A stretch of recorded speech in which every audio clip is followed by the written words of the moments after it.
2027 માં કોનું મુખ્યમંત્રીનો પત્તો કપાવવાનું છે? જી હા મિત્રો, શું હર્ષ સંઘવીનો પત્તો કપાવવાનો છે? જી હા મિત્રો, હાલ સોશિયલ મીડિયાની અંદર તમે બધા લોકો જોતા હશો કે 2027ની ચૂંટણી આવી રહી છે મુખ્યમંત્રીની. જી હા મિત્રો, જેવા એમ કહેવાય ઘણી પાર્ટીઓના એમ કહેવાય 3 પાર્ટીઓના નેતા હશે અને એ નેતામાંથી જે પણ જીતશે એ મુખ્યમંત્રી બનશે. જી હા મિત્રો, આ સોશિયલ મીડિયાની અંદર તમે બધા લોકો જોતા હશો કે આગળ 2027 હજી બેઠું પણ નથી, આ 2026 ચાલે છે, 26 ચાલે છે. એ પહેલા ઘણા લોકો નિર્ણય કરવા માંડ્યા છે કે 2027માં આ મુખ્યમંત્રી બનશે, આ મુખ્યમંત્રી બનશે. ઘણા લોકો એવું કહી રહ્યા હર્ષભાઈ સંઘવી મુખ્યમંત્રી બનશે અને ઘણા લોકો એવું કહી રહ્યા છે કે હર્ષભાઈ સંઘવી નહીં બને, કેમ કે એ તો 8 ચોપડી પાસ છે ભાઈ, એને ક્યાં બનાવો તમે મુખ્યમંત્રી? એવું પણ ઘણા લોકો સવાલો કરી રહ્યા છે, કોમેન્ટો કરી રહ્યા છે. ઘણા લોકો એવું પણ કહી રહ્યા છે કે આવનારા સમયમાં મુખ્યમંત્રીની ચૂંટણી 2027માં ગોપાલભાઈ ઇટાલિયા પણ મુખ્યમંત્રી બની શકે છે, ચૈતરભાઈ વસાવા પણ મુખ્યમંત્રી બની શકે. જે મિત્રો, આવનારા સમયમાં રાજુભાઈ કરપડા પણ મુખ્યમંત્રી બની શકે. જે મિત્રો, ઘણા લોકો એવું સવાલો કરી રહ્યા છે. સોશિયલ મીડિયાની અંદર તમે બધા ઘણા લોકો સવાલો કરી રહ્યા છે કે આ નેતા થશે 2027માં મુખ્યમંત્રી બનશે. જી હા મિત્રો, જો કોંગ્રેસ અને આમ આદમી પાર્ટી આમાંથી કોઈ બની શકે એમ નથી. જી હા મિત્રો, કેમ કે એમને આવે છે કાલે 15 થી 20 સીટો. જી હા મિત્રો, તમને બધા લોકોને ખબર છે અત્યારે ચાલે છે રાજ ભાજપનું અને અત્યારે છે ભાજપની સરકાર.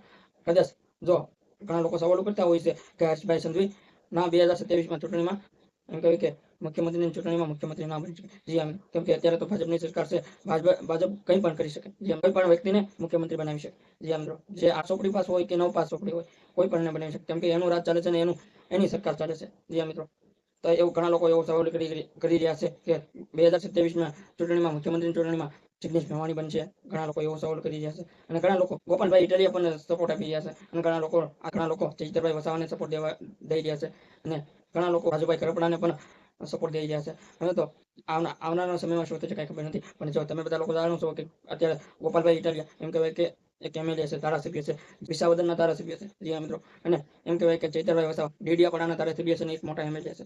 અને જિગ્નેશ મેવાણી એ પણ નેતા છે, કોંગ્રેસના નેતા છે. જે મિત્રો, તમે આવનારા સમયમાં કોને વધારે સપોર્ટ આપશો? તમે કોને વધારે સપોર્ટ આપશો? ગોપાલભાઈ ઇટાલિયાને કે ચૈતરભાઈ વસાવાને કે રાજુભાઈ કરપડાને કે જિગ્નેશ મેવાણી કે હર્ષ સંઘવીને?